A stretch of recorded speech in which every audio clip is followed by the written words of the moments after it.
marching all over the world, and specifically in America.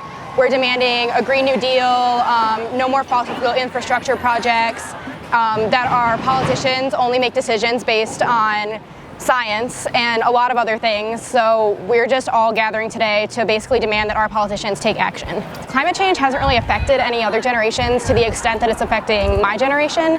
And people who are in politics right now, they won't really be around when the worst effects of climate change take effect, but my generation will be, and that's who it will affect the most. Sea levels rising, which affects island nations. Their islands are literally sinking into the ground. People are losing their homes.